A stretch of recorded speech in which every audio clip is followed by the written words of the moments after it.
Hello, I'm Lee Povey, And I'm Steve Mellor. and we are two high performers who have transitioned from the world of sport to business as high-performance executive and leadership coaches to those looking to take themselves and their companies to new heights, The road to success can seem like a lonely one at times. especially for a founder. So we decided to form the Founders Catalyst, a show that provides the very support system necessary for founders, leaders, and high performers like you to receive the coaching, community, and catalyst required to ignite your journey. To be clear, this is no place for fluffy content that only covers the highlights of achieving an ultimate goal. Instead, our mission is to deliver the difficult conversations that most people may be afraid to have. The ones laced with truth, vulnerability, And impactful insights from our first-hand experiences in the trenches with founders and leaders operating at the highest stakes. You don't have to go it alone through the highs and lows of leadership and business ownership anymore. Let us be the catalyst that you, your company, and your entire ecosystem need to excel in unprecedented ways. This is the Founders Catalyst.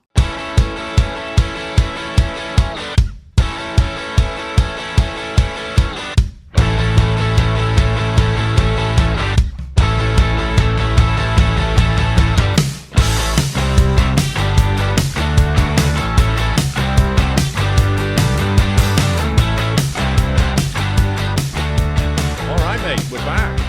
Back with some talk for founders and to light a spark, hopefully under many folks to get into gear and get moving with some stuff in their business. How does that sound to you? You know I love our conversations, and if there's any way somebody can take even just a fraction from this that allows them to be a better leader, a better human, and to enjoy their life more, I'm happy. Beautiful. We're gonna take this term work-life balance, and we're gonna use a very British word and call that bollocks. All right. So any Americans listen to this, get it out your system, laugh it off. It's okay. And now welcome back. So from And the a sense translation of, is that we think that means it's not very good.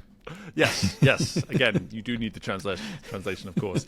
But it's been a term that's been, I mean, I can't remember when it came about, but it's been around for a hell of a long time already. And this notion of work-life balance. And as we come into this episode, you and I really want to get to the heart of, firstly, what that word balance can, or why, that word balance can be an issue. And then secondly, what a smart alternative might be for replacing that word balance. So let's start with the issue at hand, this use of the word balance. Throw it over to you. You've worked with a number, and currently are working with a number of founders, a number of leaders. When this term comes up, maybe they're the ones to suggest it to you, maybe not. But how do you approach that term? Yeah, really great question. And I think a really important question, Steve. For me, there's kind of a stigma with it where the new leader is meant to, it's a bit like, I'm going to pause for a second and go back to something slightly different, which I think will help. There is an expectation of women that they must be a great mother, they must have a job, they must be fit, look attractive, they must have a good group of friends. And that is what we're expecting of the modern mother. And that all of these things have to be in, to come back to the word, in balance. And it's the same now for the modern leader. That, you need to be a good parent. You need to obviously be smashing it at work, grinding away, hustling, all of the terms that we see thrown around the whole time. Yet, you've got to be, fit, healthy, because we know the effects of exercise on both our immediate and our long-term health, and also how the physically fitter we are, usually the more emotionally fit we are, and the correlation between them. So now as a founder, you're getting all of these messages, and leaders, you're getting all of these messages that you have to have a life that is balanced. And commonly when people bring this to me, their expectation is, I must do so much of this a week, I must do so much of that a week, and by the end of the week, I should feel in complete harmony, and I've done enough relaxing, and I've done enough work. And that's not reality. So for me, it's almost like a shaming quality to it. And this is why I mentioned how must a modern mother be, because there's this kind of shaming quality to, if you don't live up to that, you are failing. Yet I know very few people that I would describe live a balanced life. Yeah.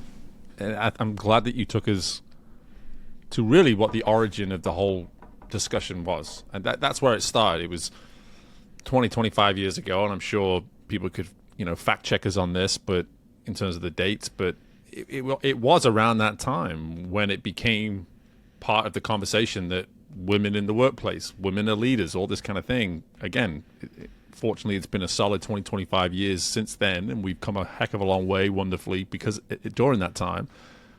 But it was just this notion of all these roles and all these responsibilities, and we're supposed to just have complete balance across the board with all of them, give the same amount to each one, when, truth be told, there's just no sense of reality in that. There just isn't. It can't be done. And I think about my world now, but previously in the world of sport, I immediately go to seasons. My mind immediately goes to seasons, and the way in which a season has a different focus at different points. And to be balanced throughout the entire season would be a way of having probably an unsuccessful season, quite frankly. Because as an athlete, you want to be focused on certain areas at certain times, and then those areas that were the priority in the previous stage may be the least of your priorities in the next phase of training or whatever it may be. So balance just isn't a thing that you're actually encouraging, at least from our point when we were coaching. You wanted your athletes to be almost rarely getting used to a body of work, because that's how the body gets better, is that we throw something new at it, something different at it, to keep it sharp, to keep it developing. And it's no different in this world now. It's no different in this world now in the sense of there will always be something new that's coming around the corner, something that we have to prepare ourselves for differently, coming around the corner, new challenges. But we need to find a different kind of sense or feeling, if you will, that's going to allow us to show up in that space and perform optimally, which is why we sit here and we take this notion of balance and we say, let's just go ahead and throw it out the window, because at a certain point, it's probably not even a smart thing to aspire to, never mind an effective term. Yeah. I love the term seasons. Actually, I have another friend that used that when talking about leadership, the seasons of leadership. And it's like the seasons of your life. And if I just think of myself, so moving from being a cycling coach, and part of my cycling coaching was I trained with some of my athletes. And that meant that I had a disproportionate amount of time during the day where I could be doing physical exercise because it's part of my job. Now, coaching founders, I can't take 6 hours a day to train physically. So I need to optimize my own training for my own well-being differently, because I am focusing on being of service to the leaders and the founders that I coach, and to building that business and maintaining that business and having the desire and energy to spend in that business. That means physically I can't perform as well as I did even 2 or 3 years ago, because I can't do the same amount of training volume. However, my goals have changed. So the season is a different season, because my goals aren't now to be a world champion cyclist. My goals now are to be the best leadership coach I can possibly be, and support the people that I work with as much as I possibly can, without being a detriment to myself, without harming myself over either the short term or the long term. And that means that balance between my physical exercise has changed completely. I'm still exercising more than most 51-year-old men, I'll guarantee that. I'm not exercising like a professional athlete anymore. And this is a beautiful opportunity to transition to that word that we both have total agreement around, that we can replace balance and insert the word alignment instead. And I just want to first focus, but before we even start thinking about how we can utilize and look at that word and incorporate it into our worlds through this same narrative of the work-life balance idea.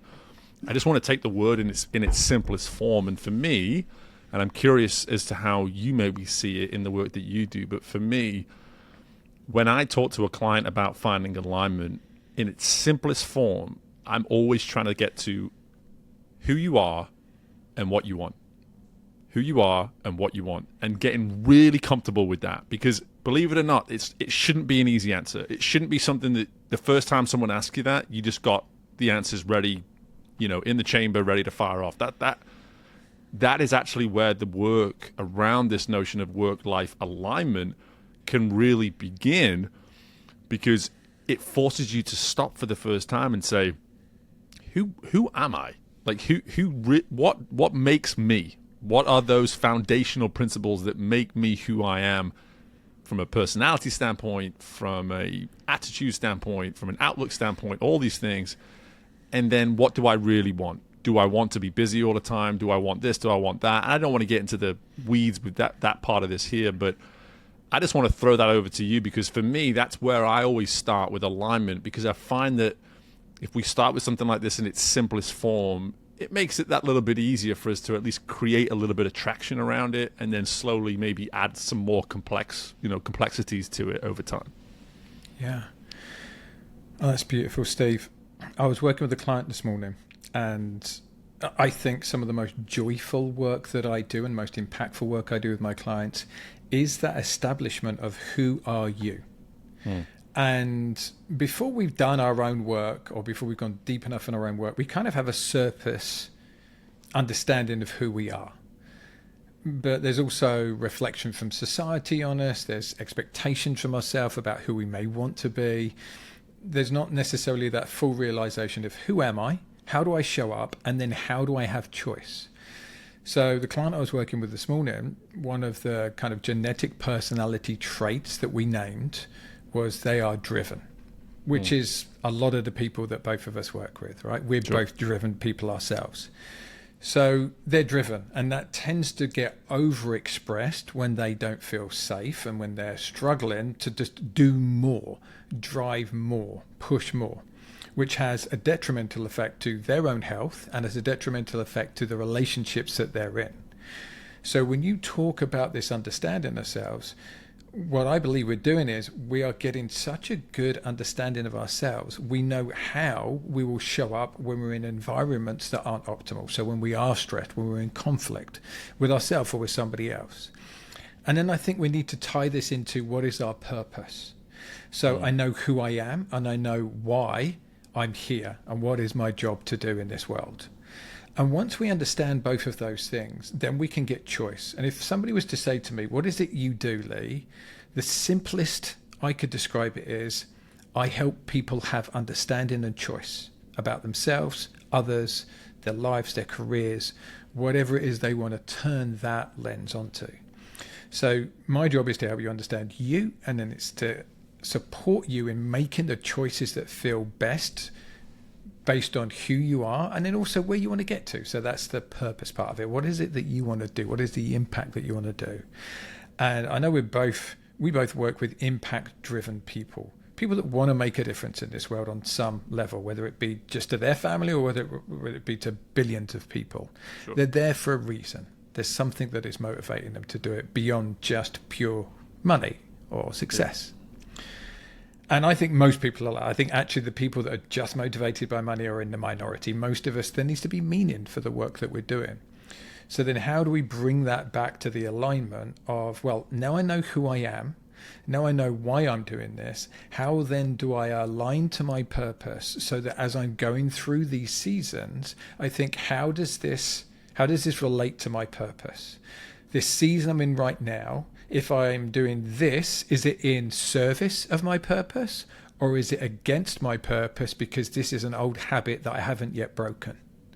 For example, with me, used to training like a professional athlete, well, is that in service of my purpose now? No, it's not. And I could do that before.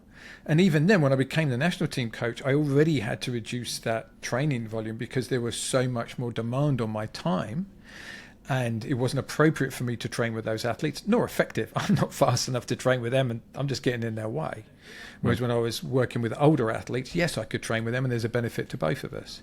So it's knowing what season you're in, knowing yourself, and then from there, picking what is going to keep me aligned right now. What is it I need to lean into, and what can I let go of? Maybe knowing, or even knowing, that I may pick that back up again in the future because there is some need to it for me. Right. I love it. And it's so funny. I mean, as you're talking, I'm thinking, reflecting on my past sort of 6 to 12 months or so, and I really got into running the last 12 months, did a half marathon towards the end of last year, had a goal, beat the goal, and then wanted to keep going this year, had this goal of running 1,000 miles in 2024. That no one influenced me except myself. I just random goal. This is, you're getting a good idea of the chaos that goes on inside this head of mine. And I got to the end of March, and I could not get rid of this hip issue that I had, my left hip. And it was bothering me all the way through the half marathon that I did towards the end of last year. And what was at play there was that there was still this competitive athlete. He's still saying, you've created a goal, keep going.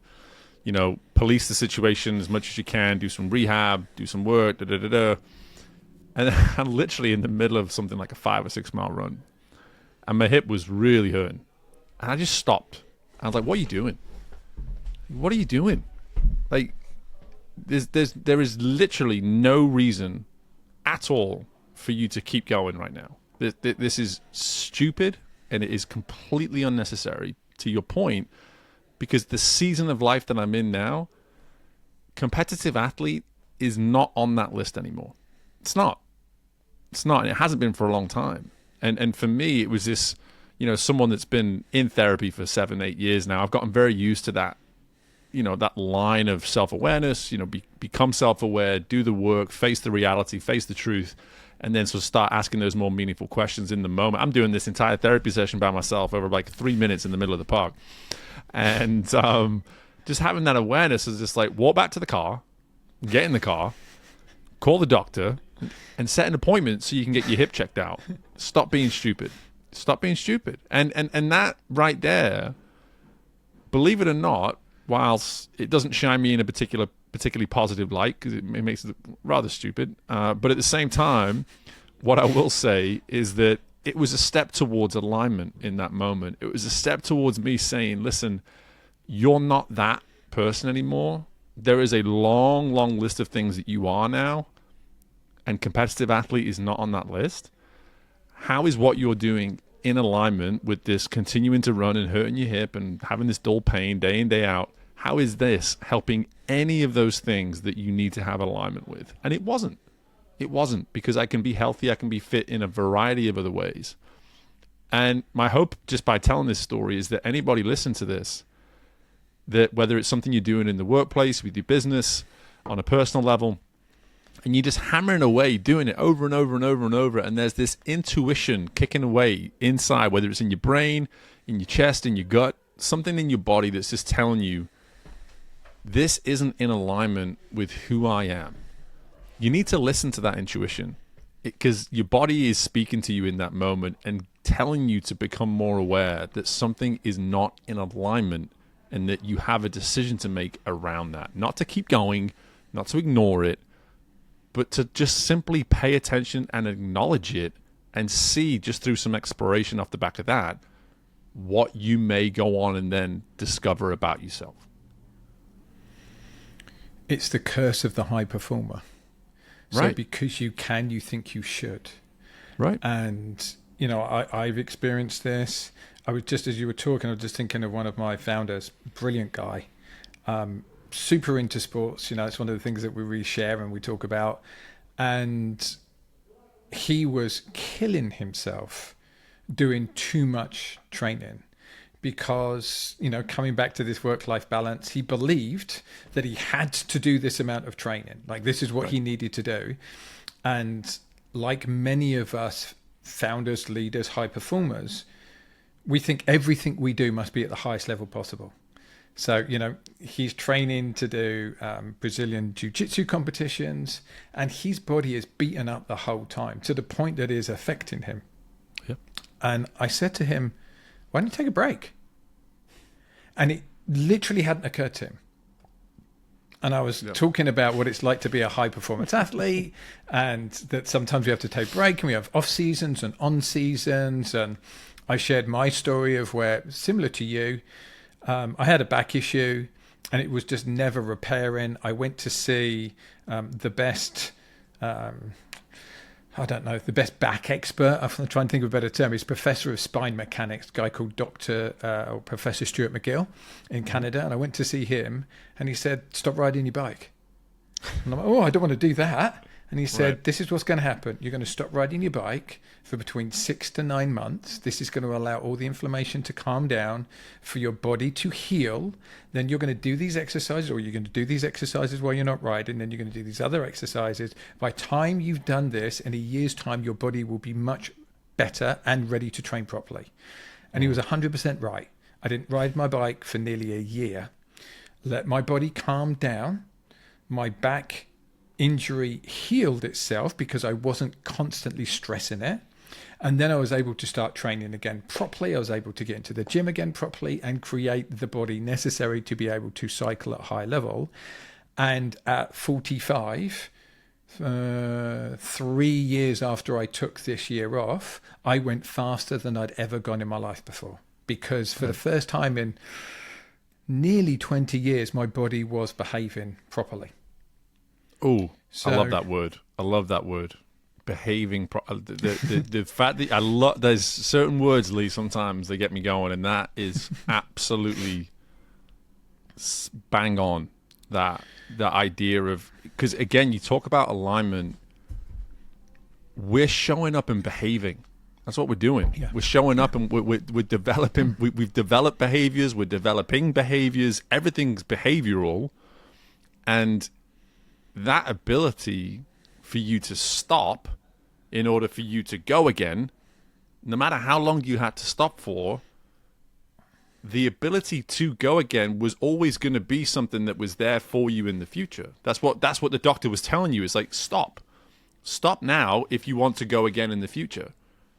That's a behavior in itself. The ability to just stop and then go again. I mean, this could be a whole, maybe this will probably be the next episode now. And we'll move into behaviors and all that kind of thing.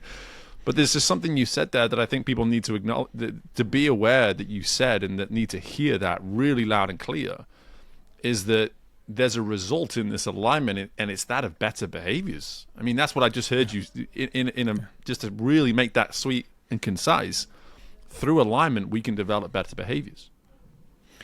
I was so driven to an outcome, so driven to wanting to win national championships and world championships, that I was ignoring what was right in front of my face, which was my body was not in a state for me to train well enough to achieve that.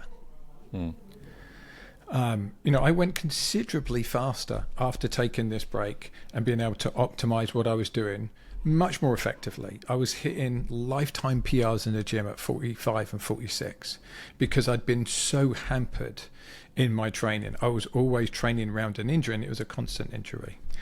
And again, we see this show up in founders, not just physically, but emotionally. Like, what does it need for you to stop and relearn something? What does it mean for you to stop a behavior and do things differently? And this is why the work that we do is so valuable. And this is why the work that we do matters, and people call us in, because people get to a point where they go, my leadership isn't working anymore. I am not being effective. Help. Right. And I don't know why. It's not that I'm not driven. It's not that I don't want the best, but things are not working. Mm-hmm. And just like I needed the outside reflection of Professor McGill, we need that outside reflection. I'm so proud of you, and for you to be able to stop yourself and go, hang on a second, this isn't working for me anymore. And I had to do that with cycling. I have now retired from competitive cycling, and I had to have that discussion with myself that putting this much time into something is not serving my life. I've won enough. I'm looking at national championships, and I'm thinking, well, I could turn up and I could beat that person who won the national championships this year. because I'd always beaten them every time we raced before. And it's like, oh, I'm giving up a national championship. It's like, no, I've won enough. I don't need to win more. If I can let go of my ego and look at what do I actually want to achieve, the desire to win national championships in cycling or to world championships or whatever, that's actually getting in the way of my purpose. It's no longer serving my purpose. Where it was a vehicle to advertise my cycling coaching business, it was useful. Now it doesn't help me at all.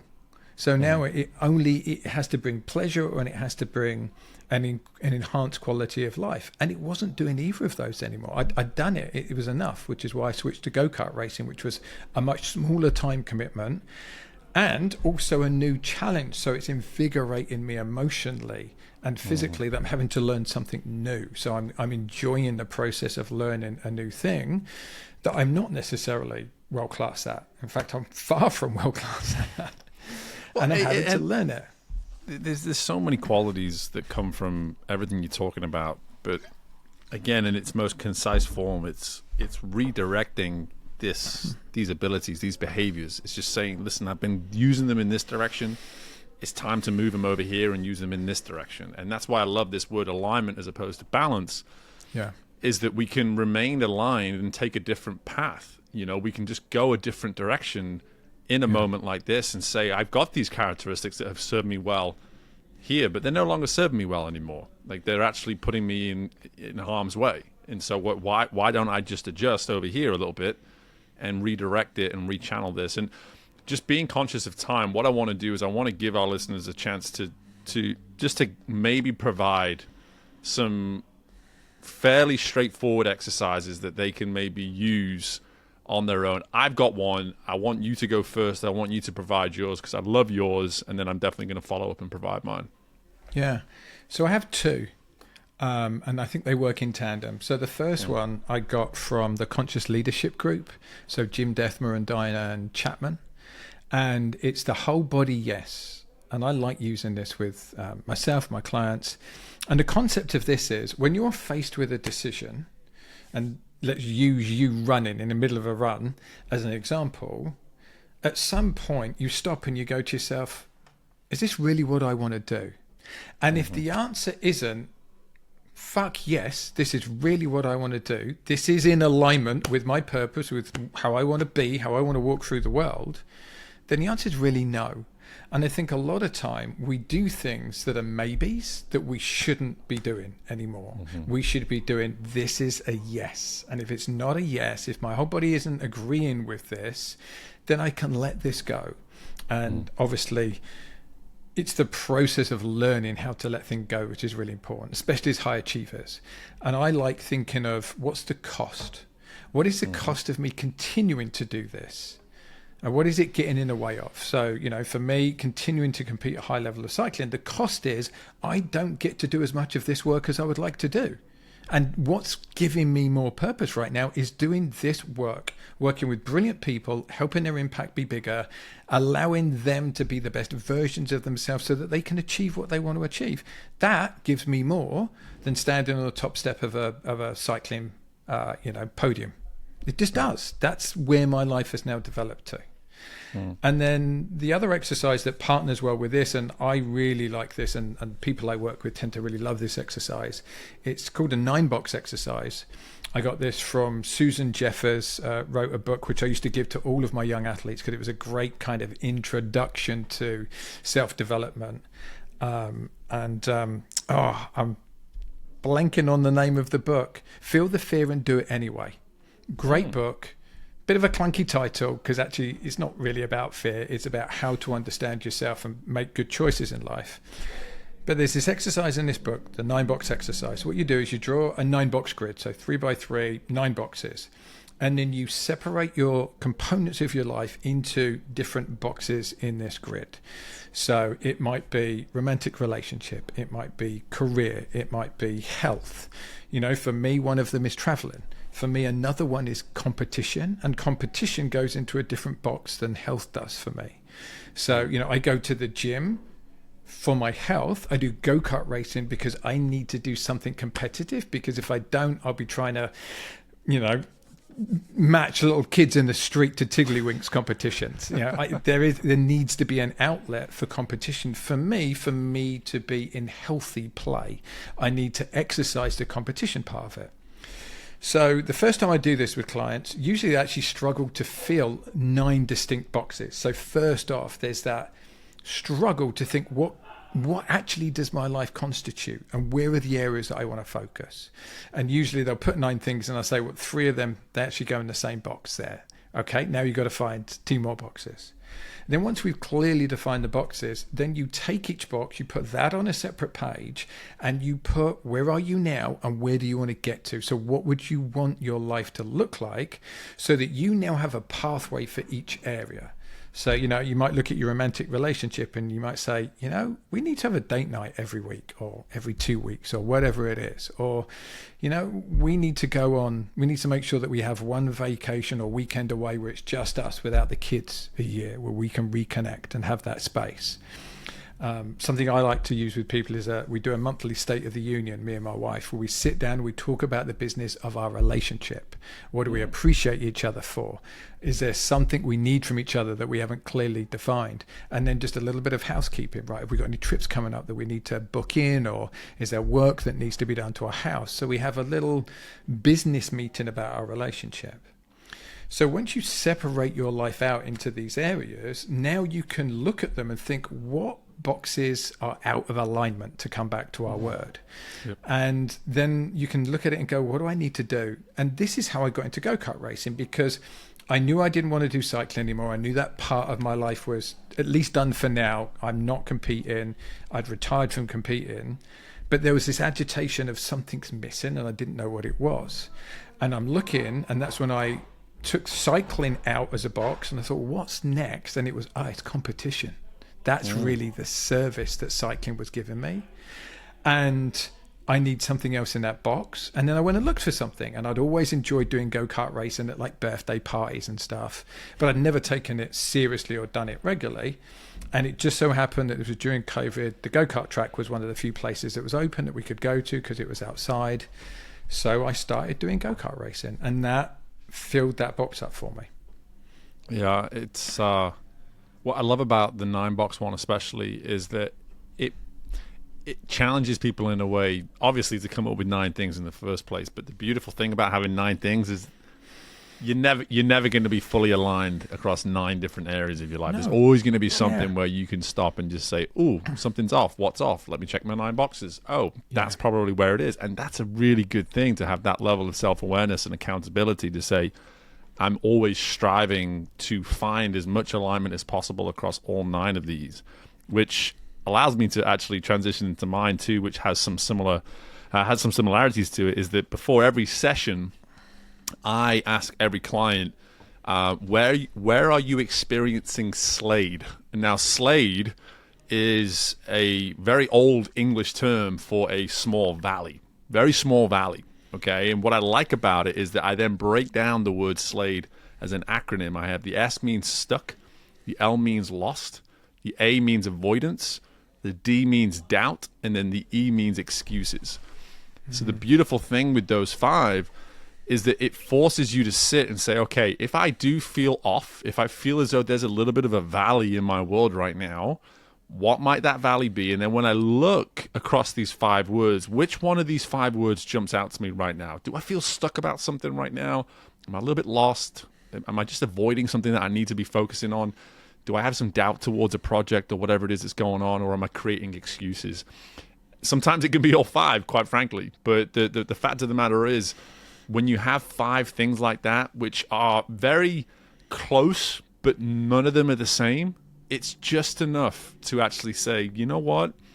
The more I think about it, I think I've been fill in the blank. I think I've been creating a lot of excuses lately, and I need to acknowledge that I'm creating these excuses. This is how I'm creating the excuses, and this is why I therefore feel this lack of alignment, if you will. And which is what I love about the Slade metaphor in general, is that that's life. That's life. We're going to have little valleys, we're going to have little peaks, and that is the beautiful thing about this alignment concept that we provided here. Is unlike balance is much more of, you say balance and you think of a seesaw and you think this straight line and everything's just perfectly aligned. Like, whereas alignment is this notion of, okay, it's a feeling, it's a sense of, it's an awareness to, and in that, I think we're all able to then acknowledge and give ourselves a little bit of a break and say, it's okay to be out of alignment, because what that is actually telling me is that I'm aspiring to be aligned in the first place, and I have enough of an awareness towards myself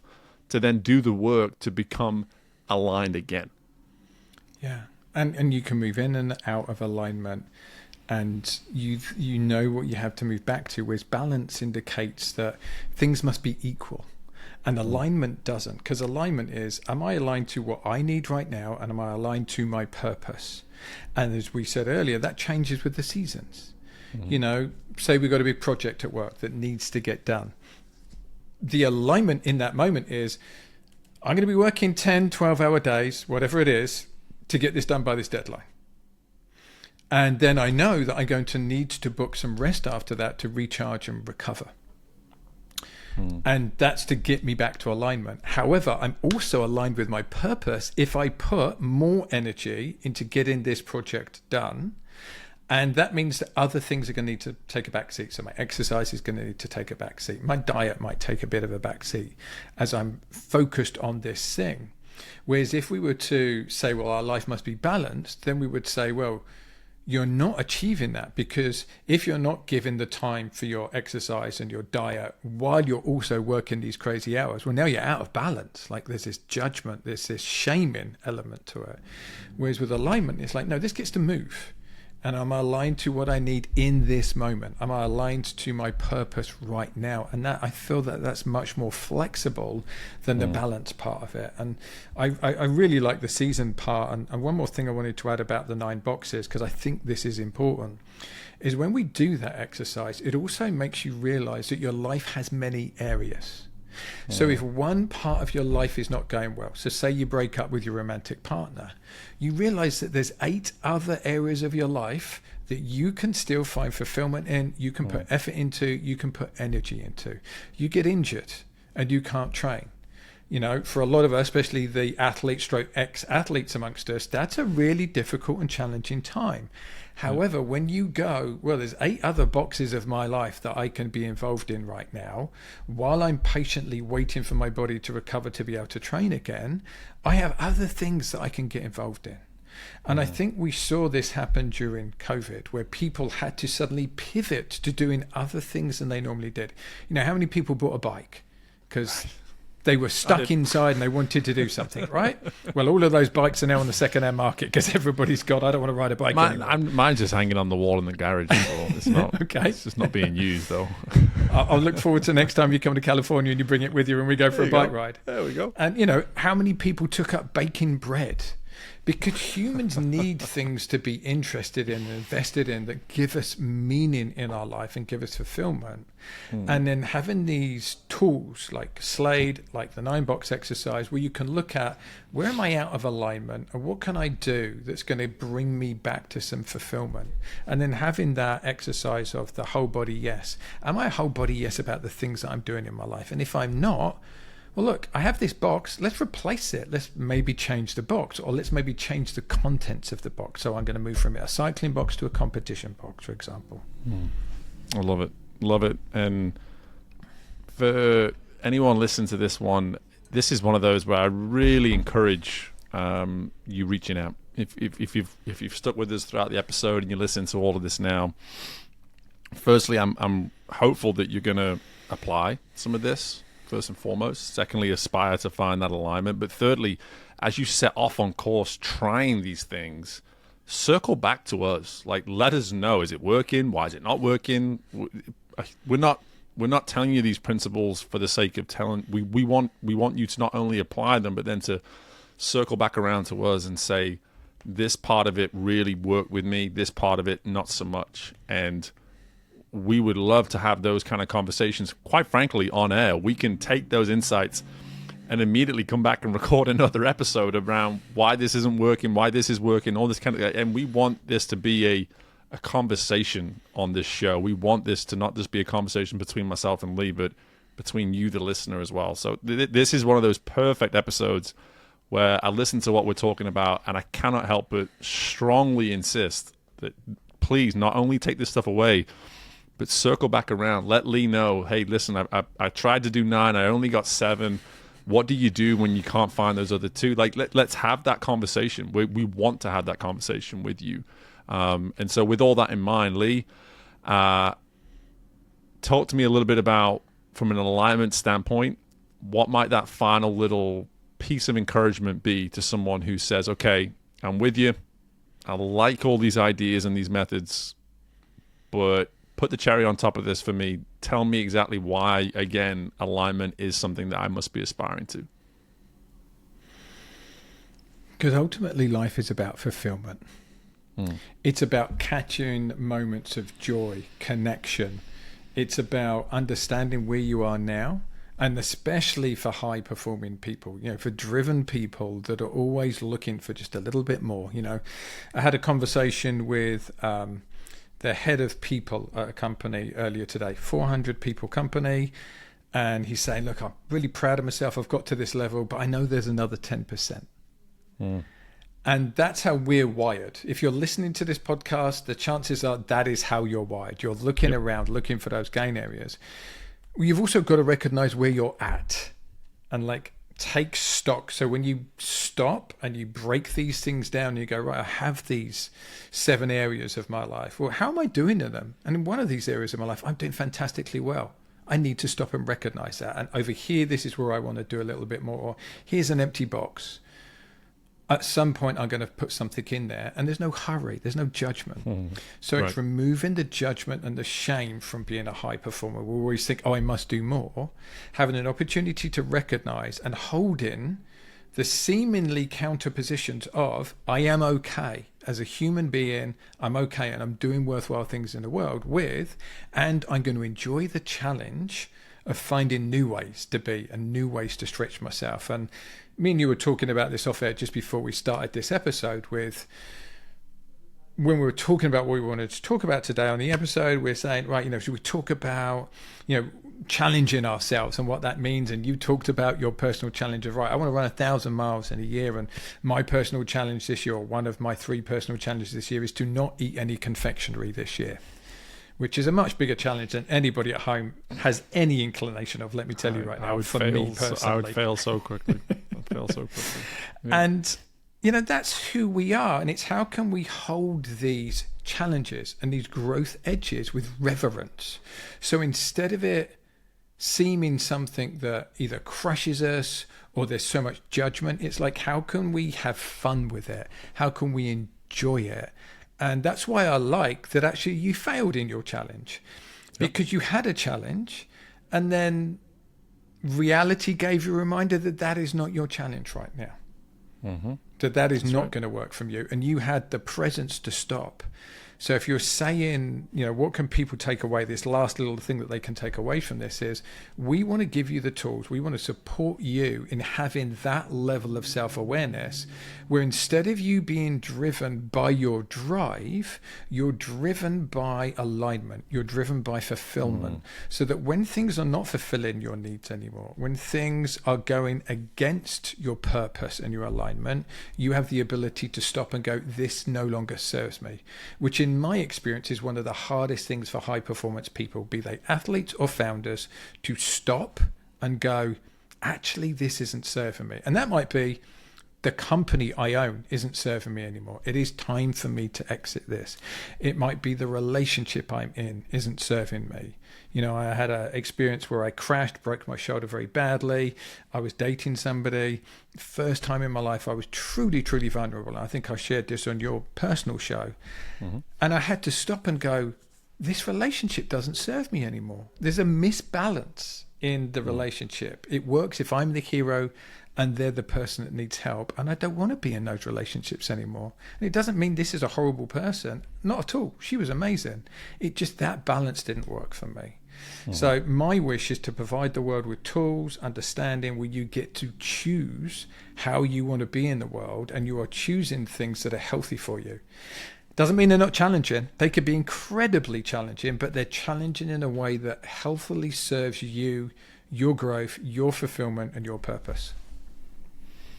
Well, on that note, I can't think of a more fitting way to bring this conversation around alignment to an end. And just to reiterate there, we're not just driving for the sake of driving, we're driving to find alignment and fulfillment in what we do. And you've got two people here that are incredibly motivated to do that for themselves, and naturally very motivated to bring people along for the ride too. So we appreciate you listening and allowing us to entertain you with this topic of alignment. And from this British guy, it's bye for now. And from the other British guy, it's bye from now, and come find us on the Founders Catalyst. We have a community for you. We want to talk to you.